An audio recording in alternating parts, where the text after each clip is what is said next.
दोपहर 3 बजे के भोजपुरी समाचार में अपने के स्वागत बा। नमस्कार, हम अफरोज। सबसे पहले प्रमुख समाचार।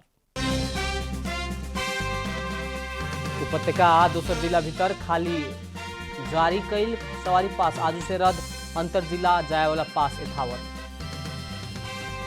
गंडकी प्रदेश में 18 जने कोरोना संक्रमित थपाइल, संक्रमित के संख्या 223 पुगल। बांके में अवैध नदी जन्य पदार्थ सबके ओसार पसार बढ़ रहल, रात के समय में चोरी निकासी भइला से दोहन नियंत्रण में कठिनाई। भारतीय आ चीनिया सैनिक बीच लद्दाख के गलवान क्षेत्र में झड़प, 3 भारतीय सैनिक के मृत्यु। इन्फा के कार्य समिति बैठक कुछ देर में बैठी, छलफल के एजेंडा अध्यक्ष में नहीं।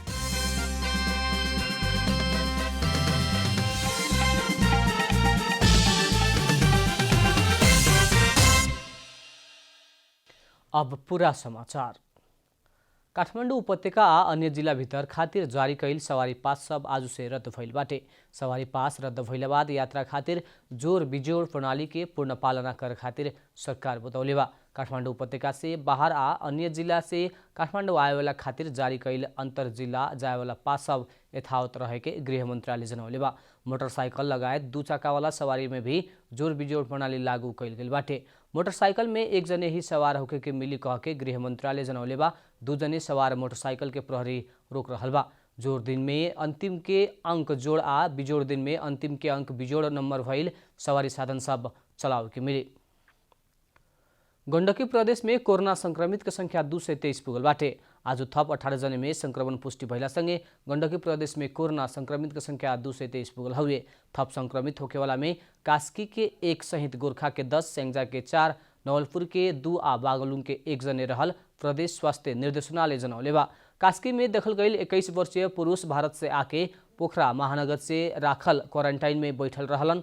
उ सब भारत से लौटल रहे आ सब जने संबंधित जिला के क्वारंटाइन में रहल निर्देशनालय जनौले बा। उ सबके संबंधित जिला सब में ही रहल आइसोलेशन कक्ष में ले जाए के तैयारी हो रहल बा। अभी तक ले गण्डकी के 9 जिला में संक्रमण देखल गई बाटे। स्याङ्जा के 1 पुरुष के कोरोना के ही कारण मृत्यु भइल बा। इजरायल सरकार कोरोना वायरस नियंत्रण और रोकथाम खातिर स्वास्थ्य तथा जनसंख्या मंत्रालय के स्वास्थ्य सामग्री उपलब्ध करौले बा। नेपाल खातिर इजरायल के राजदूत बेनी ओमोर कोरोना रोकथाम खातिर पीपीई सेट, थर्मोमीटर, पंजा, surgical mask, sanitiser, sodium disinfectant लगायत की सामग्री उपलब्ध करौले बानी। राजदूत उमेर आज स्वास्थ्य तथा जनसंख्या मंत्री भानुभक्त ढकाल के उ सामान सब उपलब्ध करौने है। सामग्री हस्तांतरण कार्यक्रम में मंत्री ढकाल महामारी के चपेटा में रहल समय इजरायल सरकार से उपलब्ध कराल गई स्वास्थ्य सामग्री नेपाल खातिर महत्वपूर्ण होखे के बताउने। महामारी को यो चपेटामा हामी रहेको बेला एउटा सुमधुर बहुत सम्बन्ध भएको हामीसँग धेरै हिसाबले समरूपता पनि भएको मुलुक इजरायलको तर्फबाट महामहिमज्यूले जुन त्यहाँको सरकारको प्रतिनिधित्व गर्दै हामीलाई यो 18 मा सहयोग गर्नको निम्ति सामग्रीहरू उपलब्ध गराउनु भएको छ। त्यो प्रति म इजरायली सरकारलाई महामहिम राजदूत मार्फत हार्दिक आभार एवं धन्यवाद व्यक्त गर्न चाहन्छु। मंत्री ढकाल मुश्किल समय में इजरायल सरकार स्वास्थ्य सामग्री उपलब्ध करा के नेपाली जनता के साथ में रहल संदेश देहल बताउनी। महोत्तरी के स्थानीय निकाय सब क्वारंटाइन व्यवस्थापन के नाम में करोड़ों रकम खर्च कैलक हुए, लेकिन क्वारंटाइन के अवस्था में सुधार होके नहीं के सकल। विद्यालय में बनाल क्वारंटाइन में स्वास्थ्यकर्मी आ सुरक्षाकर्मी नहीं खे।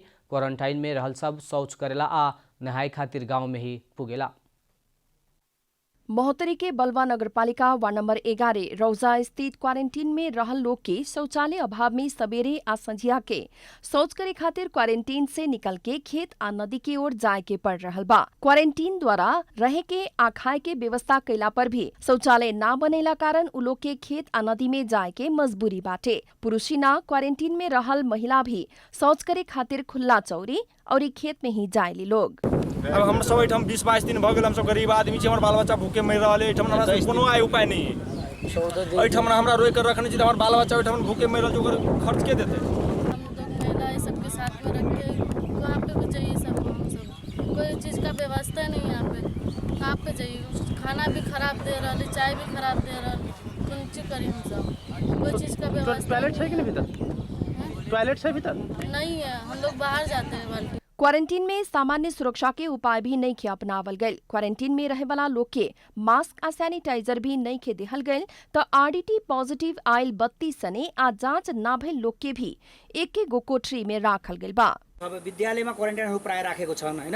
यो विद्यालयहरूमा क्वारेन्टाइन राख्दाखेरि ओभरलोडेड ओभरबेडेड भएको कारणले गर्दाखेरि तपाईँको यो सङ्ख्या अब ठेक्न गाह्रो छ। स्थानीय निकायलाई पनि ठेक्न गाह्रो छ, व्यवस्थापकीय जिम्मेवारी लिनुभएका व्यक्तिलाई पनि गाह्रो छ र एउटै ठाउँमा गुजुमुजु बस्नु पर्दाखेरि तपाईँको बरु होम क्वारेन्टाइनमा सुरक्षित ठान्छन् तर त्यहाँ क्वारेन्टाइनमा के भन्छ उहाँहरूले असुरक्षित महसुस गरिरहनु भएको छ। इन्हें बलवा नगरपालिका के जनप्रतिनिधि सब ऐसन समय में भी एक दूसरा के ऊपर आरोप प्रत्यारोप लगावत जिम्मेवारी से पीछे हट रहल बाटे लोग।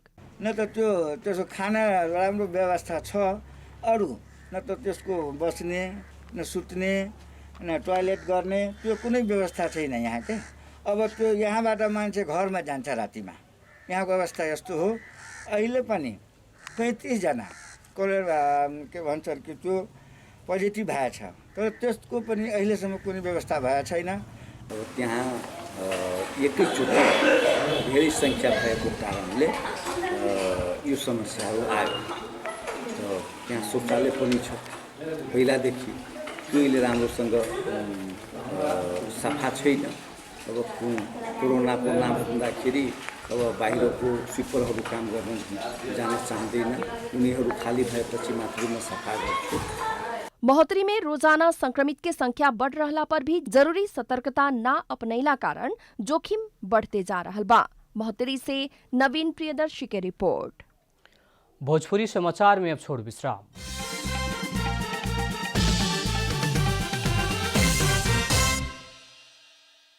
भोजपुरी समाचार में अब थप समाचार। लॉकडाउन के समय में बांके के विभिन्न नदी सब से अवैध रूप में नदीजन्य पदार्थ सब के दोहन हो रहल बा। निर्माण व्यवसायी सब नदीजन्य पदार्थ के अभाव झेल रहल बेरिया राप्ती सुनारी गाउँपालिका अंतर्गत रहल विभिन्न नदी सब से पत्थर, बालू, गिट्टी के अवैध दोहन हो रहल बा। अवैध दोहन के नियंत्रण करे खातिर आ निर्माण व्यवसायी के नदीजन्य पदार्थ के सहजीकरण खातिर अनुगमन हो रहल बांके के प्रमुख जिला अधिकारी राम बहादुर कुरुम्बांग बतौले बानी। वहाँ के मुताबिक एक ओर नदीजन्य पदार्थ के कमी भइल बाटे त दोसर तरफ नदीजन्य पदार्थ के दोहन हो रहल बा। नदीजन्य पदार्थहरूको विकास निर्माण कार्यमा धेरै खाँचो छ, चाहिँ पुगेको छैन, माग अनुसारको आपूर्ति भएको छैन। अब यहाँ समस्या चाहिँ के भइदिएको भन्दाखेरि यो राप्ती सुनारी गाउँपालिकाले ठेक्का लगाएन यसपालि। अब मेन स्रोत भनेको त्यही हो, त्यसैमा डिपेन्ड गर्ने हो, उहाँले लगाउनु भएन र ठुलो समस्या छ। र त्यो समस्याभन्दा पनि ठुलो चाहिँ यो चोरी निकासीबाट पनि सामान आइरहेको छ। र हिजो मात्रै हामी 9 जनालाई पक्राउ गऱ्यौँ, उहाँलाई चाहिँ सार्वजनिक मुद्दा पनि लगाउँछौँ, थुनामा राखेर कारवाही गरिरहेको छौँ। यो चाहिँ हामीले उहाँलाई चाहिँ यो तर्साएर यो गर्नु हुँदैन भनेर चाहिँ अब स्टेटको तर्फबाट चाहिँ गरेको हो। बांके में नदीजन्य पदार्थ के दोहन भइल खबर मिलना संगे ही जिला प्रशासन कार्यालय द्वारा अपन सक्रियता बढ़ाल गइल बा। बांके में रात के समय में चोरी निकासी हो रहल जनाल गइल बा। नेपाल पत्रकार महासंघ चितवन शाखा अपन सदस्य आ क्रियाशील पत्रकार के दुर्घटना बीमा कैले बाटे। कालिका नगरपालिका के संयोजन में 1.5 गते से लागू होखे वाला हिसाब से चितवन के 257 जने पत्रकार के दुर्घटना बीमा कैल गई है। महासंघ के तरफ से अध्यक्ष राधेश्याम खतेवड़ा, नगरपालिका के तरफ से नगर प्रमुख खुम नारायण श्रेष्ठ समझौता पत्र में हस्ताक्षर कैले बाटे लोग। पत्रकार महासंघ चितवन के अध्यक्ष खतेवड़ा पत्रकार सब के दुर्घटना मृत्यु में 3 लाख रुपया मिली आ घायल भइला पर 30,000 रुपया तक के इलाज खर्च मिले वाला हिसाब से बीमा कैल बताउनी।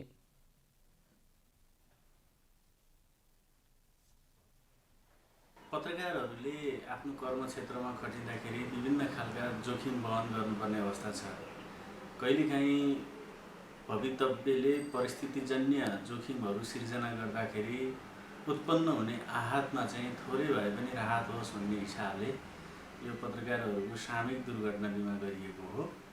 महासङ्घका हिसाबले हामीले यसलाई असाध्यै ठुलो रूपमा पनि लिएका छैनौँ, किनभने कुनै एउटा स्थानीय तहले सहयोग गर्यो र हामीले बिमा गर्यौँ। एकुरी 1 लाख रुपया देत रकम के नगरपालिका के बजट में राखल गई। आगामी वर्ष में एकरा के निरंतरता देवे के नगर प्रमुख श्रेष्ठ बताउनी। अब आर्थिक समाचार।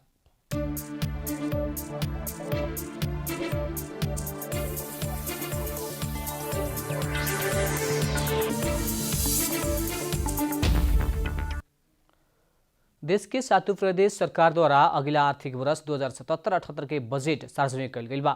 कोरोना महामारी से बचे खातिर स्वास्थ्य क्षेत्र में बजट विनियोजन में जोड़ देहत प्रदेश सरकार प्रदेश की प्राथमिकता निर्धारण करत स्वास्थ्य आ कृषि क्षेत्र में जोड़ देहले बा।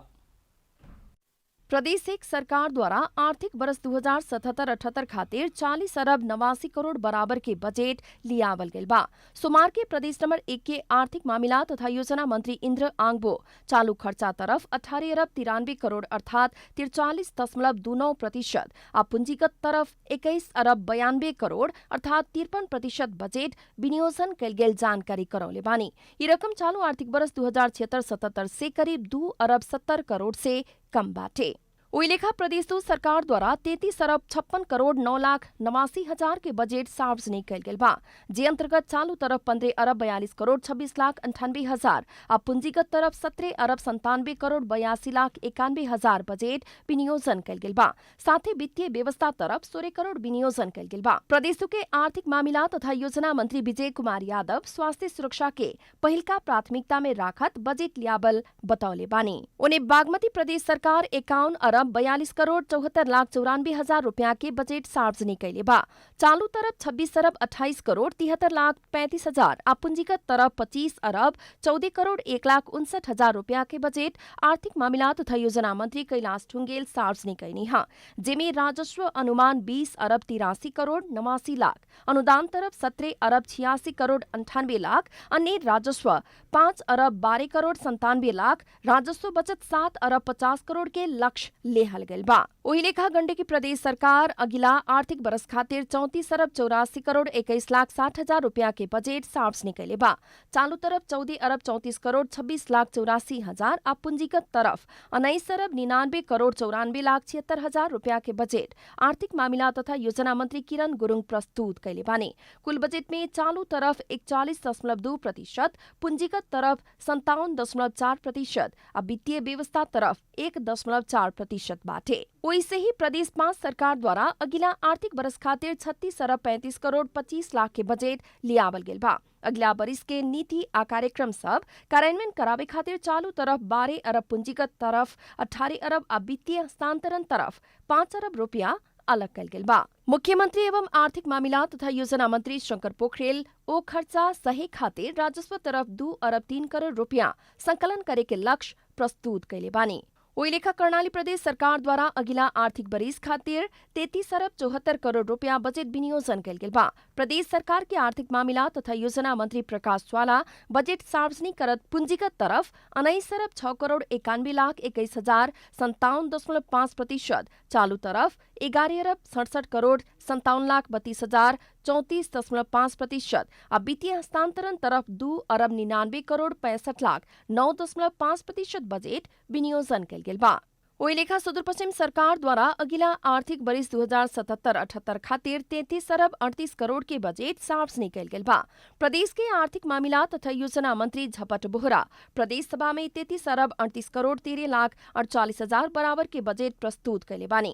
जेमे चालू तरफ 14 अरब 18 करोड़ 78 लाख आ पूंजीगत तरफ 16 अरब 75 करोड़ 84 लाख बजट विनियोजन कल गेल बा। पिछला वर्ष प्रदेश सरकार द्वारा 28 अरब के बजट लियावल गेल रहे। भोजपुरी समाचार में अब छोड़ विश्राम।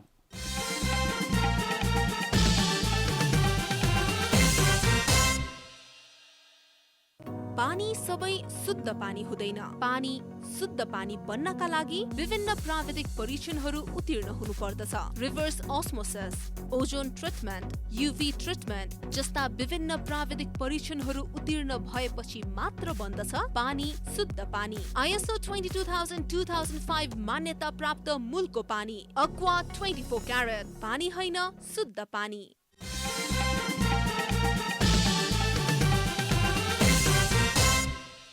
भोजपुरी समाचार में अब अंतर्राष्ट्रीय समाचार।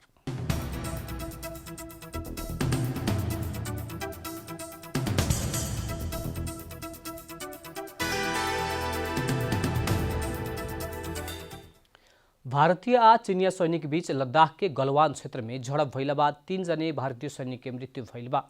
भारतीय संचार माध्यम सबके मुताबिक पूर्वी लद्दाख के गलवान क्षेत्र में काल्हु रात दोनों पक्ष के सैनिक बीच झड़प भइल रहे। BBC हिंदी के मुताबिक भारतीय सेना भारतीय चीन सीमा में सोमवार के रात भिडंत भइला बाद एक वरिष्ठ सैन्य अधिकारी या 2 जवान के मृत्यु भइल पुष्टि कैले बा।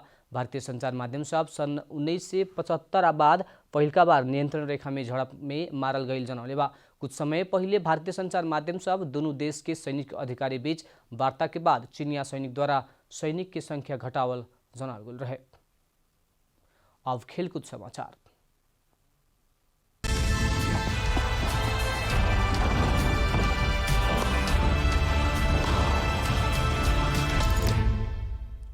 अखिल नेपाल फुटबल संघ एन्फा के कार्यसमिति के आपतकालीन बैठक जारी बाटे। सोमवार के आपतकालीन समिति के बैठक स्थगित भइल सँगै ही एन्फा आज कार्यसमिति के आपतकालीन बैठक बोलाउलख। ललितपुर के साधबाटो स्थित एन्फा कम्प्लेक्स में जारी कार्यसमिति बैठक में सोमवार के बैठक के कहल आपतकालीन बैठक के ही एजेंडा में छलफल हो रहल बा। वरिष्ठ उपाध्यक्ष पंकज विक्रम नेमुवाङ अनुपस्थित भइला बाद सोमवार के आपतकालीन बैठक स्थगित भइल रहे।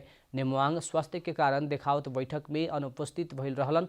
कोनो एक सदस्य अनुपस्थित रहला बाद आपतकालीन बैठक के निर्णय लागू न होके के एन्फा विधान में व्यवस्था बा।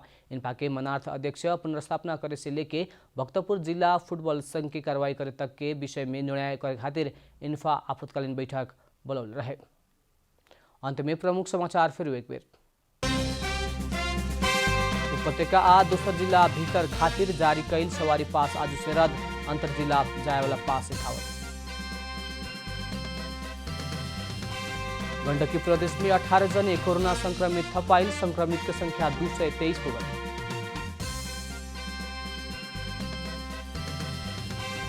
बाँके में अवैध नदी जन्य पदार्थ सबके ओसार पसार बढ़ रहा। रात के समय में चोरी निकासी भइला से दोहन नियंत्रण में कठिनाई। भारतीय आज चीनिया सैनिक बीच लद्दाख के गलवान क्षेत्र में झड़प। 3 भारतीय सैनिक की मृत्यु।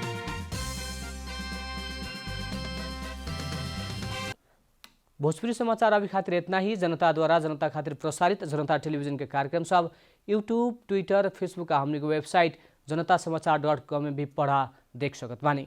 सूचना में अपने के सहभागिता, समय में समाचार हमनी के प्रतिबद्धता। प्रणाम।